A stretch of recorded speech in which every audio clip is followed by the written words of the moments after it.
Page and then Fox running with it for days on end, creating this appearance of a scandal involving Hunter Biden. Huh. But why don't you assess the emails? Yeah, they never do investigating. They just, no, they don't want to look into it. Right-wing media machine working with the Russians. That's not even journalism. That's really irresponsible. Yesterday, the director of national intelligence tried to put an end to this. There is, as we've said, and he confirmed yesterday, precisely zero evidence showing the Russians planted that laptop or invented any of the documents. Exactly. Or any role at all. DNI Radcliffe said that it's real deal Holyfield. Another law enforcement sources confirmed the emails are authentic. What we've told you from day one. We've seen a lot. They're real. Now, you may not think they're a big deal. You could make that argument, but they're real. The Russians didn't do this. Those are real. But to our media and sitting members of Congress, all those denials just prove their point. It turns out the director of national intelligence is in on it too. He's part of the conspiracy. There you go. He's a Putin agent. Watch. Radcliffe. Director Radcliffe said there's no intelligence, his words, no intelligence that would indicate that the smear against Hunter Biden is part of a Russian disinformation campaign. Last week, the House Intelligence Committee Chairman Adam Schiff told me exactly the opposite. So how much stock do you put in to what the Director of National Intelligence is now saying? Well, not a lot. Not a lot, Wolf, because, sadly, Mr. Radcliffe, who used to be one of my colleagues, has demonstrated that his interest is largely in supporting the president's political fortunes. Oh, you're going to believe Adam Schiff. So we could parse the clip we just played, but honestly, why bother?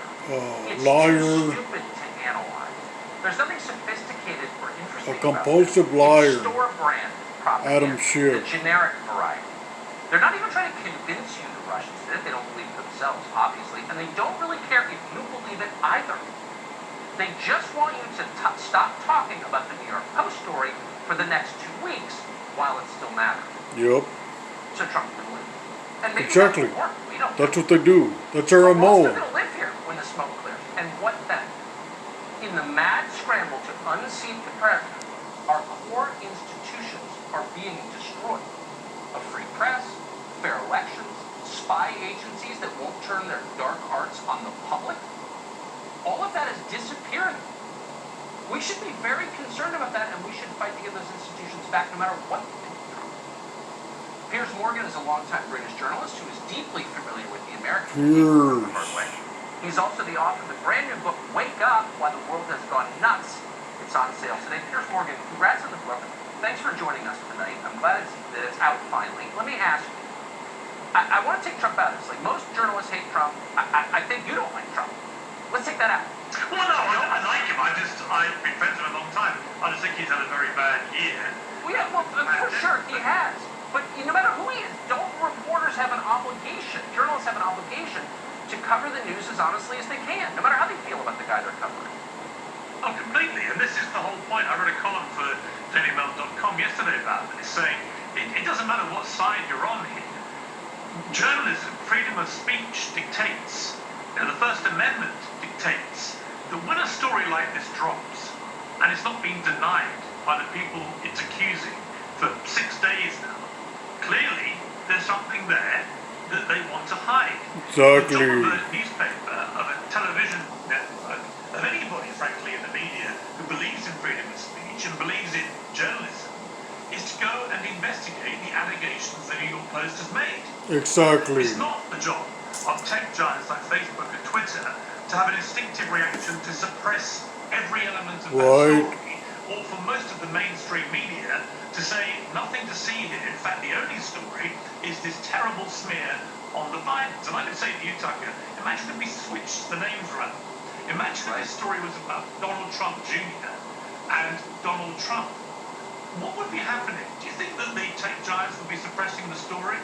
Would the mainstream media be ignoring the story, saying that it's all just an unfair smear on the Trumps? If you reverse this, Tucker, it would be a completely different situation, and they would all be behaving in a completely different manner. This is one of the most extraordinary collective suppressions of freedom of speech that I have ever seen. And it's one of the main themes of my book, is what is going on. And what is going on with liberals, frankly, and I consider myself to be one. But what is going on when liberals want to attack and suppress freedom of speech? Exactly. Well, that is the Yeah, core Orwell. question, because, the elections come and go, politicians come and go. The country 1984. remains powerful, and its core institutions, and that is a pillar that holds up our democracy. So you've done this for an awfully long time. You've been in the media for decades at every level of it. What do you think happens after this election? How do we go back to what we had? Is it impossible? Like, when the smoke clears, where are we? I mean, look, if Joe Biden was to win, does he think this story goes away? Of course it doesn't. It would be, like every other scandal that's bedeviled presidents when they've tried to hide something. Joe Biden needs to come out. He needs to talk about this. But there is such tribalism now, I think, in America. And we're having the same problem here in Britain. And again, I touch on this in the book. It's driven by social media. Everyone gets in their tribe and they can't deviate from it. I prefer to cut through the tribes, and I think you do too, and cut to just a sense of fair play. And the sense of fair play is you've got to address this story in the same way with 2 weeks before an election where Joe Biden wants to be president. You must expose him to exactly the same scrutiny you would do if it was Donald Trump and his son. And at the moment, that is not happening. There is a conspiracy happening right in front of our eyes to make this story go away. And Joe Biden, he wants to be the decent candidate. He wants to be the antidote to the devilish Donald Trump. Okay, then come forward and speak honestly and openly about these allegations. He can't, because it's an act. I think that is the wisest and It's always most been an honest act. take that there is. And sometimes people who are looking at the U.S. from abroad see it more clearly. The real Joe Biden is a predator, Congratulations on your new book. kissing little girls and little boys, Wake up. and his son Hunter is worse. Good to see you. So tech companies are censoring speech in this country. Where did they get the idea to do that? Where did they get the techniques? The apple don't fall too far from the tree. It seems like we would have to be. Directly from the Communist Party of China. Chinese nationals are heading up Facebook's in-house censorship team. That story broke just minutes ago. We'll speak to the man who broke it just ahead.